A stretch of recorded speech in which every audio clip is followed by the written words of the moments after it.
এই ওঠো না। এই অয়ন, একটু উঠে তো দেখো প্লিজ। হুম, আমি এখন উঠতে পারবো না, প্রচণ্ড ঘুম পাচ্ছে আমার। সারা রাত জাগতে হয়েছে, আর একটু জাগতে পারবো না আমি। তোমায় কে বলেছে রাত জাগতে? তুমি তো নিজের ইচ্ছায় রাত জেগেছো, সেই সাথে আমায়ও ঘুমোতে দাওনি। এখন শুয়ে থাকলে হবে না, উঠতে বলেছি মানে উঠবে। উফ, আমি এখন উঠতে পারবো না বললাম না, কথা শোনো না তুমি। তবে রে, ঠিক আছে উঠতে হবে না। তুমি আরামে শান্তিতে ঘুমাও, আমি এক্ষুনি তোমার মুখে পানি ঢেলে তোমার ঘুম বের করছি। অধরা রেগে বোম হয়ে অয়নের পাশ থেকে উঠে পড়ল। অয়ন এখনো অধরার কথা কানে তুলল না। আপন মনে বিছানা চিৎপটাং হয়ে শুয়ে রইল অয়ন। সারা রাত অধরাকে আদর করে অয়ন এখন বেশ ক্লান্ত। এতটুকু শক্তি নেই তার শরীরে যে বিছানা থেকে উঠে অধরার কথা শুনবে সে। অয়ন আরও কিছু সময় শুয়ে থাকার পর হঠাৎ করে অয়ন অনুভব করলো কেউ একজন তার মুখের উপর পানি ঢেলে দিয়েছে। অয়নের মুখের উপর পানি পড়তেই অয়ন হকচকিয়ে বিছানা থেকে উঠে পড়ল। অধরার দিকে বিরক্তি মাখা দৃষ্টি নিয়ে তাকিয়ে অয়ন বলতে লাগলো, এটা কি হলো? তুমি আমার মুখে এমন করে পানি ঢেলে দিলে কেন? কেন পানি ঢালবো না শুনি? আজ রাত থেকে সাহরি করতে হবে, সেটা কি জানো না তুমি? হ্যাঁ জানি তো, কিন্তু এখনো সাহরির শেষ সময় পেরোতে প্রায় ঘন্টাখানেক সময় বাকি আছে। আমার খাবার খেতে 10 মিনিট লাগবে, একটু তো ঘুমাতে দিতেই পারতে। তোমার 10 মিনিট শেষ হয়ে যায় বলে তো আর ঘুমিয়ে থাকা যাবে না অয়ন। এখন ঘুম থেকে উঠে তোমায় ফ্রেশ হয়ে নিতে হবে, তারপর অজু করতে হবে, তারপর তাহাজ্জুদ নামাজ পড়তে হবে। এতে করে আমাদের দুজনের মনের মধ্যে আর আমাদের সংসারের মধ্যে শান্তি আসবে। তুমি কি এটা চাও না বলো? দেখো অধরা, আমি এমনিতেই রোজা রাখি না, তোমার কথায় আমি রোজা রাখতে চেয়েছি। এখন তাহাজ্জুদ নামাজ না, আমি পড়বো না, আমি এখন ঘুমাবো। অয়ন, এমন করো কেন? নামাজ পড়লে কি এমন ক্ষতি হয়ে যাবে? চলো না নামাজটা পড়ে নেই। তুমি যদি আর একবার আমার ঘুমের ক্ষতি করো তো দেখবে আমি কি করি। অয়ন কথাটা শেষ করে আবারও বিছানায় শুয়ে পড়ল। অধরা আর অয়নকে ডাকলো না, কারণ অয়ন যেমনভাবে রেগে গেছে ওকে যদি আবারও ডাকা হয় তো আরও রেগে যাবে। আর তার থেকেও বড় কথা হলো কাউকে জোর করে সবকিছু করানো যায় না। অয়নকে শুয়ে পড়ে থাকতে দেখে অধরা বিছানা থেকে নেমে ফ্রেশ হয়ে নিল। ফ্রেশ হয়ে অধরা অজু করে তাহাজ্জুদ নামাজ পড়ার জন্য প্রস্তুত হলো। অয়নের সাথে পাশাপাশি দাঁড়িয়ে তাহাজ্জুদ নামাজ পড়ার ইচ্ছেটা অধরার বেশ পুরনো। যখন অধরা অয়নের স্ত্রী হয়ে এই বাড়িতে প্রথম পা রাখে ঠিক তখনই অধরার মনের মধ্যে শুধুমাত্র এই বাসনাটা কাজ করতে থাকে যে কখন তার বরটাকে সাথে নিয়ে তাহাজ্জুদের নামাজ আদায় করবে। কিন্তু অয়ন তো নামাজ পড়তে চাইতো না। অনেক জোর করে অয়নকে এই রোজার মাসে রোজা রাখার জন্য রাজি করিয়েছে অধরা। তবে অধরার মনের কোণে যেই ইচ্ছেটা একটু একটু করে ডানা বেঁধেছে সেই ইচ্ছেটা অয়ন পূরণ করল না। অধরা নামাজে দাঁড়িয়ে সালাত আদায় করতে লাগলো। শেষ রাকাতে সালাম ফিরিয়ে বসতেই অধরা চমকে যায়। অধরা নামাজে এতটাই ব্যস্ত ছিল যে একটি বারও খেয়াল করেনি তার স্বামী ফ্রেশ হয়ে ঠিক তার পাশে বসে সালাত আদায় করছে। অধরা একটু উপেক্ষা করতেই অয়নেরও নামাজ শেষ হলো। অয়ন অধরার দিকে তাকাতেই দেখতে পায় অধরা তার দিকে হাঁ করে তাকিয়ে আছে। অয়ন অধরাকে অবাক চোখে তাকিয়ে থাকতে দেখে বলতে লাগলো, কি হলো? এমন অবাক হয়ে তাকিয়ে আছো যে, কি হয়েছে? না না, কিছু না, এমনি তুমি নামাজ পড়ো। নামাজ তো শেষ, এখন আর পড়বো না। তোমার চোখে কৌতূহল আছে, এখন বলো, এত কৌতূহল কি জন্য? সত্যি করে বলো। না মানে, আসলে তুমি তো ঘুমিয়েছিলে, আর বলেই দিয়েছো যে ঘুম থেকে উঠবে না। তারপর আবার ঘুম থেকে উঠে নামাজে চলে আসলে। এই ব্যাপারটা একটু ভাবাচ্ছে আমায়। আমি ঘুমিয়ে ঘুমিয়ে ভাবছিলাম আমার আদরের বউটা একা একা কষ্ট করে নামাজ পড়বে, আর আমি কিনা পড়ে পড়ে ঘুমাবো। এটা তো ঠিক না, তাই আমিও চলে এসেছি নামাজ পড়তে। জনাব, খুব ভালো করেছো। এখন চলো সেহরি করে নেই, সময় তো হয়ে এসেছে। চলো। অয়ন অধরা দুজন নামাজ শেষ করে সাহুরি করতে চলে যায়। সাহরি শেষ করে অয়ন অধরাকে নিজের বুকের মধ্যে নিয়ে ঘুমিয়ে পড়ে। অয়ন অধরার বিয়েটা পারিবারিকভাবে হলেও তাদের মাঝে ভালোবাসা সবসময় বেশি ছিল। অল্প দিনের পরিচয়ের মধ্যেই তারা এতটা ক্লোজ হয়েছে যে একজন অন্যজনকে চোখে হারায় প্রায়। অয়ন অফিসে থাকার সময় অধরার ভীষণ একা অনুভব হতে থাকে। মন প্রাণ হয়ে পড়ে ভীষণ উদাসীন। অয়নের বুকে মাথা না রাখতে পারলে যেন অধরার কোনো কিছুতেই শান্তি লাগে না। অয়ন অধরাকে নিচের বুকের মধ্যে আষ্টে পৃষ্ঠে জড়িয়ে না ধরে এক মুহূর্তও থাকতে পারে না। অয়ন অধরা দুজন পরম শান্তি নিয়ে ঘুমিয়ে গেল। ভোর হতেই অধরার ঘুম ভেঙে যায়। অধরা চোখ জোড়া মেলতেই দেখতে পেল তার ভালোবাসার মানুষটি এখনো ঘুমিয়ে আছে। অধরা অয়নের উন্মুক্ত বুকের উপর নিজের ঠোঁটজোড়া ছুঁইয়ে দিয়ে অয়নের বুকের উপর থেকে উঠে পড়ল। অয়নের বুকের উপর থেকে উঠে পড়তেই অধরার চোখ পড়ল অয়নের ফোনের স্ক্রিনের দিকে। কেউ হয়তো কল করেছে অয়নের ফোনে। অধরা ফোনটা হাত দিয়ে চেক করলো না। অধরা ভাবছে হয়তো অয়নের অফিস থেকে কল এসেছে। অধরা ফ্রেশ হতে চলে যায়। ফ্রেশ হয়ে এসে অধরা টেবিলের উপর দেখতে পায় ফোনটা এখনো বেজে চলেছে। অধরা ফোনটা হাতে নিতেই একটু অবাক হয়ে যায়, কারণ একটা আননোন নাম্বার থেকে 154টা কল কি করে আসতে পারে, আর সেই সাথে অনেক মেসেজেসও। ব্যাপারটা অধরার মাথায় ঢুকলো না। অধরা ফোনটা পিক করে নিজের কানের কাছে ফোনটা নিতেই ওপার থেকে একজন মেয়ে কান্না ভেজা কণ্ঠে বলতে লাগলো, অয়ন প্লিজ আমার কথাটা শোনো, এমন পাগলামি করো না। আমি সত্যি তোমায় ভালোবাসি, এমন করে রেগে থেকো না আমার উপর। কত কল করেছি দেখো তুমি, একটু কি কষ্ট হয় না তোমার আমার জন্য? অধরা খানিক সময়ের জন্য হয়তো নিজের ভাবনার আকাশে চলে যায়। কি উত্তর দিবে সেই বাক শক্তি তার আজ নিস্তব্ধ হয়ে যায়। তবুও বিপরীত পাশের মানুষটিকে কিছু একটা উত্তর দিতে হবে। তাই অধরা মেয়েটিকে উদ্দেশ্য করে বলতে লাগলো, আমি অয়ন না, আমি তার স্ত্রী। আপনি কে বলছেন? আমি মিম বলছি। আপনি ওর ফোন কেন পিক করেছেন? ওকে দিন, বলুন মিম কথা বলতে চাইছে। প্লিজ একটু কষ্ট করে ফোনটা দিন না ওর হাতে। উনি তো এখনো ঘুমিয়ে আছে। ঘুম থেকে ওঠার পর আপনি কল করেছেন সেটা বলবো। অধরা কথাটা শেষ করতেই মিম কলটা কেটে দিল। অধরা ফোনটা টেবিলের উপর রেখে বিছানার উপর বসে পড়ল। এই দুনিয়ায় এমন কোনো মেয়ে নেই যে নিজের স্বামীর ভাগ অন্য কাউকে দিতে পারে। অধরাও নিজের স্বামীর ভাগ অন্য কাউকে দিতে পারবে না। অধরা অয়নের দিকে তাকিয়ে আপন মনে ভয় পেতে লাগলো। এই বুঝি অয়ন তার থেকে দূরে হারিয়ে গেল। এই একটা ভয় যেন অধরাকে আর শান্ত থাকতে দিল না। মিমের সাথে অয়নের কি সম্পর্ক আছে সেটা জানার জন্য অধরা উদ্গ্রীব হবার পাশাপাশি বেশ চিন্তিত। অধরা অয়নকে দুবার ডাকতেই অয়ন ঘুম থেকে উঠে পড়ল। ঘুম থেকে উঠে পড়ে অয়ন অধরাকে উদ্দেশ্য করে বলল, কি হয়েছে? আজ তো অফিসে একটু লেট করে যাব। আচ্ছা অধরা, আমার এই ঘুমটা কি তোমার সতীন? সবসময় আমি ঘুমালেই তুমি ডাকাডাকি শুরু করে দাও। অয়ন, মিম তোমায় কল করেছে। তোমার সাথে হয়তো ওনার জরুরি কথা আছে। আমায় বলেছে তোমার ঘুম ভাঙার পর বলতে। অধরার মুখে মিমের নামটা শুনে অয়নের মুখটা ফ্যাকাশে হয়ে যায়। অয়নের মুখের অবস্থা দেখে অধরার মনের মধ্যে বিভিন্ন প্রশ্নের উদয় হয়। তবে কি ওই মেয়ের বলা প্রত্যেকটা কথা ঠিক ছিল? কথাটা আপন মনে বলে উঠল অধরা। অয়ন অধরাকে উদ্দেশ্য করে শান্ত গলায় বলল, কোন মিম? আমি কোনো মিমকে জানি না। এখন সর, আমি ফ্রেশ হই নেই আগে। অয়ন বিছানা থেকে উঠে ফ্রেশ হতে চলে যায়। অয়ন চলে যাবার পরেও অধরা ঠাই বসে থাকলো। অধরার মাথা কাজ করা প্রায় বন্ধ করে দিয়েছে। অয়ন আর তার সম্পর্ক তো এতটাও খারাপ না যে দ্বিতীয় কোনো ব্যক্তি তাদের মাঝে আসবে। অয়ন তাহলে কি তাকে ঠকাচ্ছে? অয়নকে তো অধরা পাগলের মতো ভালোবাসে। এই পাগলের মতো ভালোবাসা কি অয়নকে আটকে রাখতে পারেনি? অধরা কথাগুলো আপন মনে ভাবছে। অয়ন ফ্রেশ হয়ে এসে রেডি হয়ে অফিসের উদ্দেশ্যে বেরিয়ে যায়। অধরা অয়নের ফোন থেকে মিমের নাম্বারটা কপি করে রাখে। নিজের মনের সকল প্রশ্নের উত্তর তার চাই মানে চাই। অয়ন অফিসে চলে যাবার পর অধরা মিমের নাম্বারে কল ডায়াল করলো। দুবার কল কেটে যাবার পর মিম কলটা পিক করলো। মিম কলটা পিক করতেই অধরা বলল, আপু, তোমার সাথে আমার কিছু কথা বলার আছে। তোমার কি একটু সময় হবে? বলো। অয়নকে তুমি চেনো কখন থেকে? সত্যি করে বলো আমায়। অয়নকে আমি আরো 5 বছর আগে থেকে জানি। ওর সাথে আমার ভালোবাসার সম্পর্ক 4 বছরের। আপনি ওর স্ত্রী।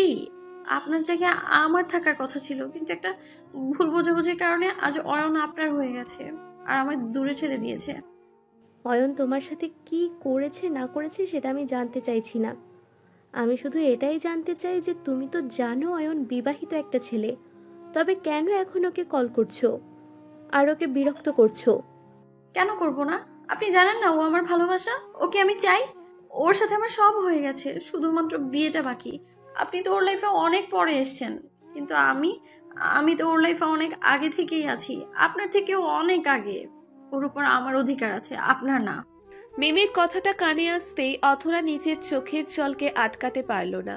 টপ টপ করে অধরার চোখ বেয়ে গড়িয়ে পড়তে লাগলো নোনা জল। অধরা নিজের চোখের জল মুছে মিমকে উদ্দেশ্য করে বলতে লাগলো, দেখো আপু, ওর সাথে আগে তোমার কি সম্পর্ক ছিল সেটা আমি জানি না, তবে এইটুকু জানি ও আমার স্বামী। তোমায় শুধু এইটুকুই অনুরোধ করছি, প্লিজ আমাদের জীবন থেকে সরে যাও। একটা মেয়ে কখনো নিজের স্বামীর ভাগ কাউকে দিতে পারে না। প্লিজ একটু বোঝার। Shut up! আপনি যাকে নিজের স্বামী বলছেন তার সাথে আমার অনেক আগেই শারীরিক সম্পর্ক হয়ে গেছে, সে আমার স্বামী। আমাদের মাঝে আপনি দ্বিতীয় ব্যক্তি। আপনি কি করে ভাবলেন আমি আপনাকে আমার নিজের স্বামীকে দিয়ে চলে যাব? মিম, আমার কথাটা শোনো। আমি থামুন আপনি। আমার আপনার সাথে কোনো কথা নেই। আপনি যদি অয়নকে সুখী দেখতে চান তো অয়নের জীবন থেকে সরে যান। আমি আর অয়ন দুজন এক হয়ে থাকলে সুখী থাকতে পারবো। মিম নিজের কথাটা বলতেই কলটা কেটে দিল। অধরাকে কিছু কথা বলার কোনো সুযোগ মিম দিল না। মিম কলটা কেটে দেবার পর অধরা ফোনটা বিছানার উপর রেখে কান্না করতে লাগলো। কি করবে অধরা নিজেও কিছু বুঝে উঠতে পারছে না। অধরা কখনো ভাবতে পারেনি এমন কোনো দিন তাকে দেখতে হবে। অয়নকে পাগলের মতো ভালোবাসার পর অয়নকে ছেড়ে কি করে থাকবে সে? অয়ন ছাড়া অধরার যে বেঁচে থাকাটাই অর্থহীন। অধরা মিমকে বোঝাতে চেষ্টা করেও কোনোভাবেই মিমকে বোঝাতে পারল না সে। মিম নিজের কথায় অনড় হয়ে আছে। অধরা মিমের কথাগুলো মতে ভাবতে সারা দিন পার করলো। রাতের দিকে অয়ন অফিস শেষ করে বাড়ি আসলো। অয়ন বাড়ি আসতেই অধরা অয়নকে উদ্দেশ্য করে বলল, অয়ন, তোমার থেকে একটা কথা জানার আছে আমার। তুমি কি আমায় কথাটা একটু শুনবে? দেখো অধরা, আমি সারাদিন অনেক পরিশ্রম করে এসেছি, একটু রেস্ট করি, তারপর না হয় শুনবো। আমার কথাটা অনেক বেশি ইম্পর্ট্যান্ট, একটু শোনো না প্লিজ। আচ্ছা ঠিক আছে বলো, তবে তার আগে আমায় এটা বলো যে তোমায় এমন কেন দেখাচ্ছে? কি হয়েছে তোমার? মন খারাপ নাকি? মন না, আমার কপালটা খারাপ। মিম মেয়েটা কে? তোমার সাথে তার কি সম্পর্ক আছে? প্লিজ সত্যি করে বলো আমায়। অধরা, এই একটা কথা নিয়ে পড়ে আছো তুমি কেন? আমি তো বললাম যে ওই মেয়েকে আমি জানি না, কথাটা এখানেই শেষ। বারবার এটা নিয়ে কথা বলে কি হবে? সত্যিটা আড়াল করা যায়, তবে মিথ্যা করা যায় না। মিমের সাথে আমি কথা। থামবে তুমি? এই নামটা আর আমার কানের সামনে নিবে না। এই নামটা শুনলে আমার মাথা গরম হয়ে যায়। প্লিজ অধরা, প্লিজ। অয়ন অধরাকে উদ্দেশ্য করে কথাটা ধমকের সুরে বলল। অধরাকে এই প্রথম অয়ন ধমকে কথা বলেছে। অধরা অয়নের ঝাড়ি শুনে একদম নিশ্চুপ হয়ে গেল। কোনো শব্দ সে করল না।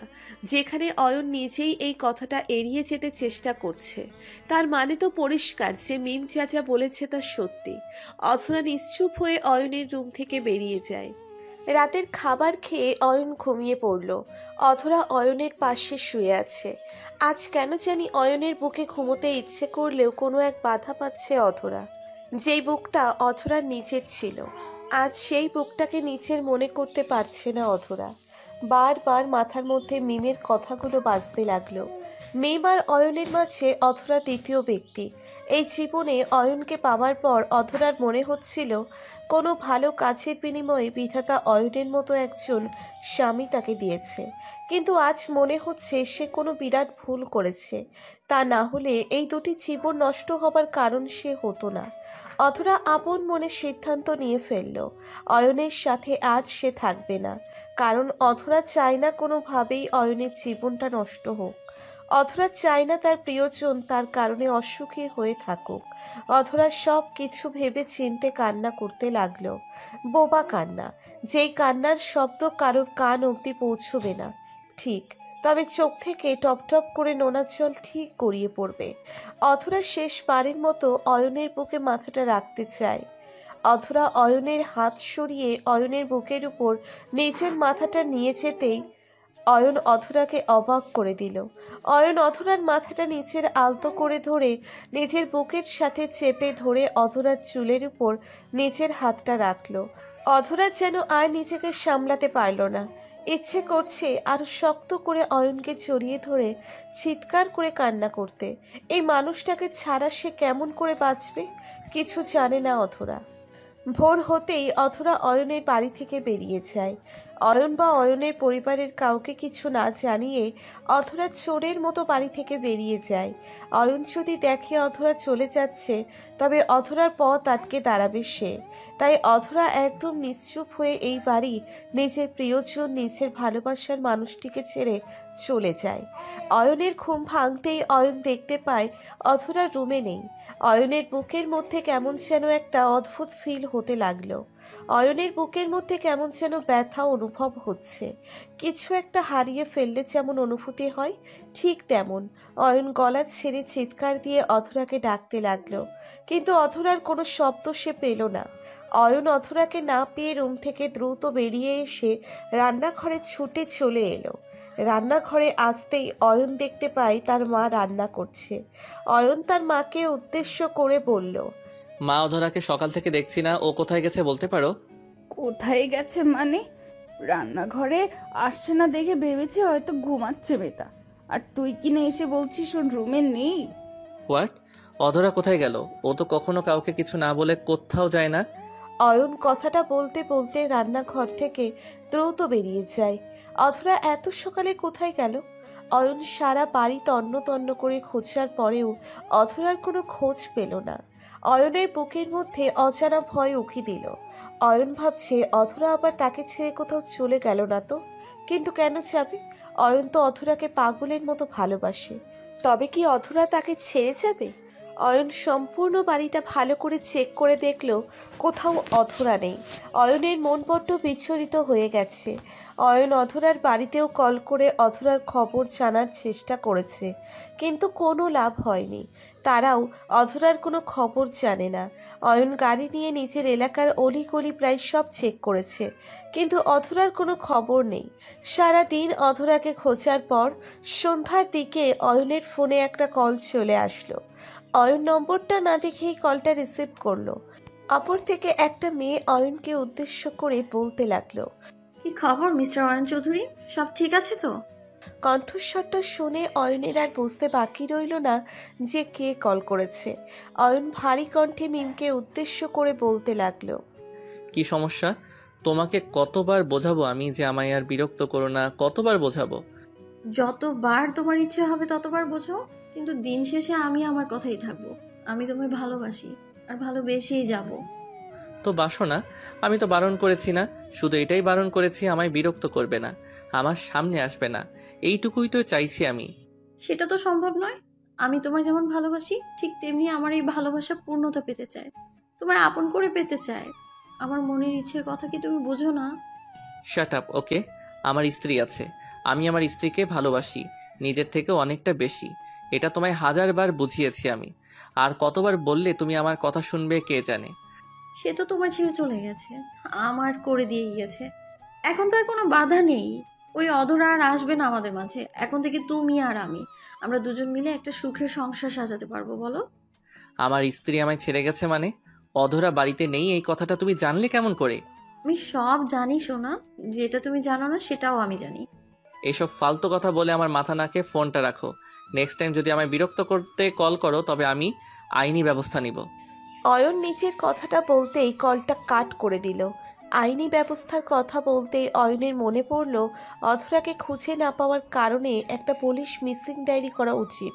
কারণ এই এত বড় শহরে অয়নের একার পক্ষে অধরাকে খুঁজে বের করা সম্ভব নয়। অধরা কোথায় গেল আর কেনই বা গেল কোনো কিছুই তো অয়ন জানে না। অয়ন গাড়ি নিয়ে থানায় চলে যায়, আর পুলিশ ডায়েরি করে এসে অয়ন আবার অধরাকে খুঁজতে লাগলো। অধরা অয়নের বাড়ি থেকে বেরিয়ে এসে চলে আসে অন্য একটা নতুন শহরে। এই শহরটা অধরার কাছে একদম নতুন। কারণ এর আগে অধরা কখনো এই শহরে আসেনি। সকাল সকাল বাড়ি থেকে বেরিয়ে অধরা একটা বাস ধরে এখানে চলে আসে। মেয়ে মানুষ সব জায়গায় থাকা তাদের হয়ে ওঠে না। অধরার এক বান্ধবী আছে এই শহরে, অধরা তার উপর ভরসা করেই এখানে এসেছে। অধরা নিজের বান্ধবীর বাড়ির সামনে এসে তাকে নতুন নাম্বার থেকে কল করলো। দুবার রিং হতেই কলটা রিসিভ হলো। অধরা তার বান্ধবীকে উদ্দেশ্য করে বলল, হ্যালো নিধি, আমি তোর বাড়ির নিচে আছি, তুই একটু নিচে আসবি? আমি তো জানি না তুই কত নম্বর ফ্লোরে আছিস, একটু আয় না প্লিজ। অধরার ফোন পেয়ে নিধি আকাশ থেকে পড়ল, কারণ নিধি এর আগেও অনেকবার অধরাকে বলেছে অয়নকে সাথে নিয়ে তাদের বাড়ি আসতে, তবে অধরা বারবার না করে দিয়েছে। অয়ন নিজের বাড়ি ছাড়া অন্যের বাড়িতে থাকতে পারে না, অস্বস্তি হয় অয়নের, তাই অধরার আর এখানে আসা হয়নি। অধরার কথা শেষ হতেই নিধি অধরাকে উদ্দেশ্য করে কৌতূহলপূর্ণ কণ্ঠ নিয়ে বলতে লাগলো, তুই সত্যি এসেছিস? আমার কেন জানি বিশ্বাস হচ্ছে না। তুই নিচে কেন বসে আছিস? আমায় কল করলেই তো আমি তোকে নিতে চলে আসতাম। সারপ্রাইজ দিতে এসেছি রে, একটু তাড়াতাড়ি আয়, আমি অপেক্ষা করছি।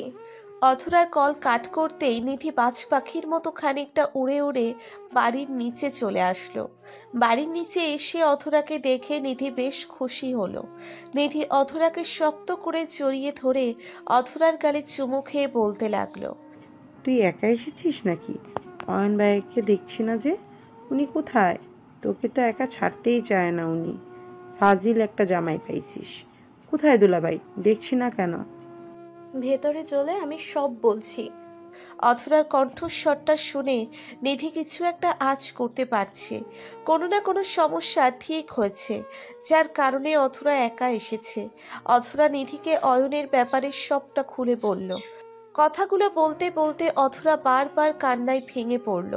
নিধি অধরাকে কি বলে সান্ত্বনা দিবে সে জানে না, কারণ অধরার মুখ থেকে অয়নের সম্পর্কে এতদিন নিধি যা শুনে এসেছে, সেই সব কথা শোনার পর অয়নকে কোনো বাজে কথা বলার মতো সুযোগ নেই। নিধি অধরাকে সান্ত্বনা দিয়ে বলল, অধরা, আমার একটা কথা শুন। তুই তো সব সত্যি জানিস না। অয়নের মনে কেন জানি আমার মনে হচ্ছে অন্য কিছু আছে। তুই ওকে ছেড়ে এখানে চলে এসে কোনো ভালো কাজ করিস নাই। এমনও তো হতে পারে ছেলেটা পাগলের মতো তোকে খুঁজে চলছে। ওহো, আমি সব ঠিক জানি। ও আমায় খুঁজবে না রে, কারণ আজকের পর থেকে মিমের জীবনের সাথে জড়িয়ে যাবে, দুজন মিলে সুখে শান্তিতে বসবাস করবে। আমার কথা অয়নের মনে থাকবে না।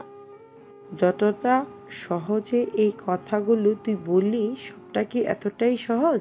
অয়নকে তো নিজের মতো কথা বলার একটা সময় দেওয়ার উচিত ছিল তোর। আর আমার তো মনে হয় না ছেলেটা তোকে ঠকিয়েছে। এই মেয়ের কথা তো সব মিথ্যে হতে পারে। আচ্ছা, আমি মেনে নিলাম এই মেয়ের সব কথা মিথ্যা। এখন আমায় একটা কথা বল, ও মেয়ের কথা যখন আমি অয়নকে বললাম তখন অয়ন কেন নীরব ছিল? বারবার এই কথাটা এড়িয়ে যেতে কেন চাইলো? বল আমায়। এমনও তো হতে পারে কোনো সমস্যা আছে, তাই অয়ন তোর থেকে এই বিষয়টা আড়াল করতে চায়। আমার কেন জানি মনে হচ্ছে আমি আশায় তুই খুশি না। আচ্ছা নিধি, আমি তাহলে উঠি কেমন? তুই আমার কথা বুঝবি না। এসব কি বলছিস? কোথায় যাবি তুই? আমি তোর আশায় খুশি না হয়ে পারি, কিন্তু অয়নের কথা ভেবে আমার যা মনে হয়েছে আমি শুধু মাত্র সেটাই বলেছি। অধরা নিধির সাথে আরো কিছু সময় কথা বলার পর রাতের খাবার খেয়ে ঘুমোতে চলে যায়। অয়ন পুলিশ ডায়েরি করে অধরাকে এক ধ্যানে খুঁজে চলেছে। এমন কোনো জায়গা বাদ রাখছে না অয়ন যেখানে অধরা যেতে পারে। নিধিকেও আর করেছে। অয়ন আর জানতে চেয়েছে অধরার কথা, কিন্তু অধরা নিধিকে না করতে বলেছে। অয়ন সারা রাত অধরাকে খুঁজল, কিন্তু কোথাও অধরাকে পেল না। অধরা বিছানায় শুয়ে এপাশ ওপাশ করছে। অয়নের বুকে ঘুমোতে ঘুমোতে এমন এক অবস্থা হয়েছে যে অয়নের বুক ছাড়া অধরার কোনো কিছুতেই শান্তি লাগছে না। বুকের মাঝে একটা শূন্যতা অনুভব হচ্ছে বারংবার। অয়নের কথা ভীষণ করে মনে পড়ছে অধরার। অয়ন এই মুহূর্তে কি করছে, খাবার খেয়েছে কিনা, সব কথা মনে পড়ছে অধরার। অয়নের কথা যত চেষ্টা করছে ভুলে থাকবে, ঠিক ততবার অয়নের কথা মাথায় চাপছে তার। অধরা ছবির দিকে তাকিয়ে মনের কষ্টে সারা রাত কান্না করে কাটালো অধরা। সকালবেলা ফ্রেশ হয়ে নাস্তা করে অধরা একটা চাকরির ইন্টারভিউ দিতে বেরিয়ে যায়। নিধি যতই অধরার বান্ধবী হোক না কেন, বেকার বসে নিধির খাবার কতদিন খাবে সে?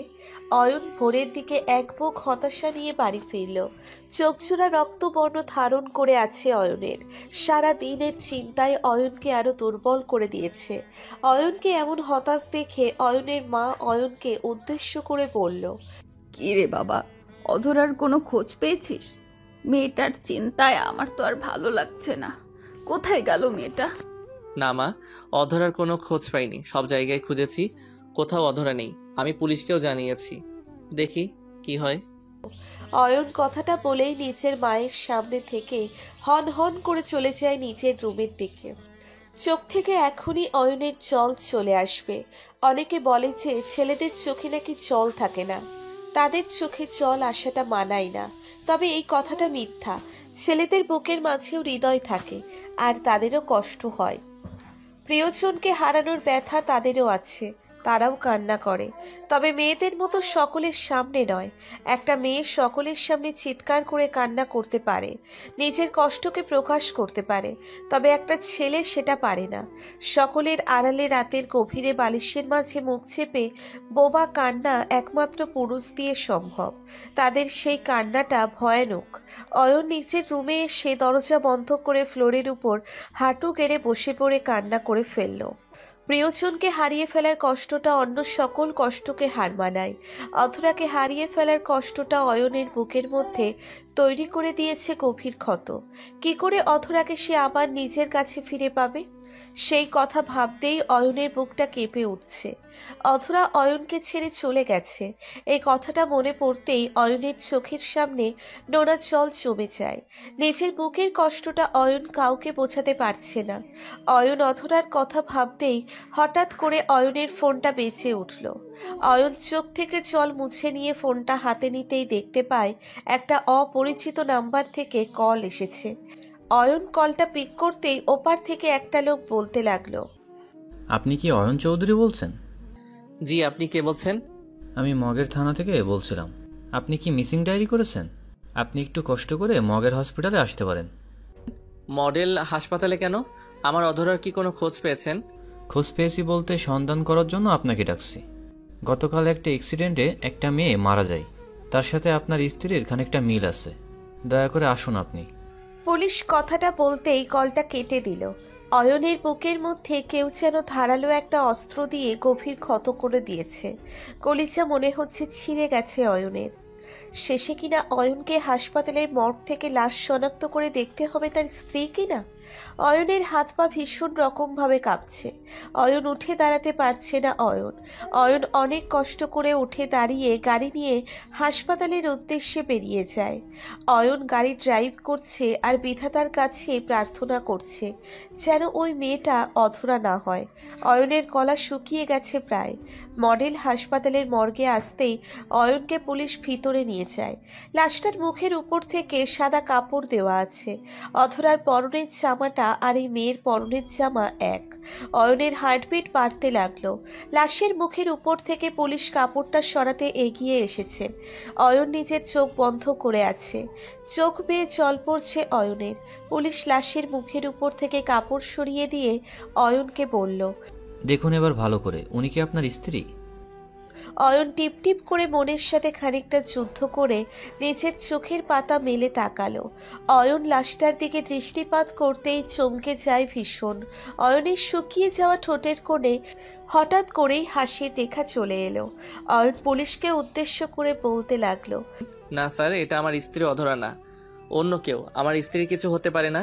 সে আমায় কথা দিয়েছে কখনো আমায় একা করে যাবে না কোথাও। এটা অধরা নয়। দেখুন মিস্টার অয়ন, আমরা বুঝতে পারছি আপনার মনের অবস্থা। আপনি আরও একটু ভালো করে দেখে বলুন প্লিজ। দেখেছি আমি ভালো করে। এই মেয়ে আমার স্ত্রী নয়। অধরাকে চিনতে সবাই ভুল করতে পারলেও আমি ভুল করতে পারি না। এটা অধরা নয়, অন্য কেউ। ওকে ঠিক আছে, আমরা আপনার স্ত্রীকে আমাদের সাধ্য মতন খুঁজে বের করার চেষ্টা করছি। পুলিশ কথাটা শেষ করতেই চলে যায়। অয়নও হাসপাতাল থেকে বেরিয়ে বাড়ি চলে আসে। অয়ন নিচের বাড়ি আসতেই দেখতে পায় অয়নের মা মনমরা হয়ে বসে আছে। অয়ন নিচের মাকে এমন অবস্থায় দেখে দৌড়ে নিচের মায়ের কাছে এসে বলতে লাগলো, কি হয়েছে মা, এমন করে বসে আছো কেন? কিছু হয়নি, আমি জানতে পেরে গেছি অধরা কেন চলে গেছে। কি বলছো মা, কেন চলে গেছে অধরা, বলো আমায়। কারণ একটা অমানুষের সাথে সবাই সংসার করতে পারলেও একটা চরিত্রহীন ছেলের সাথে কেউ সংসার করতে পারে না। আজকের পর থেকে তোর মা তোর কাছে মৃত, আমায় আর কখনো তুই মা বলে ডাকবি না। অয়নের মায়ের কথা শুনে অয়ন পুরো আকাশ থেকে মাটিতে পড়ল। অয়ন কি করেছে যার কারণে অয়নকে আজ এত কষ্ট সহ্য করতে হচ্ছে? অয়ন কিছুই জানে না। অয়ন নিজের মাকে উদ্দেশ্য করে আবারও বলতে লাগলো, মা, আমি চরিত্রহীন ছেলে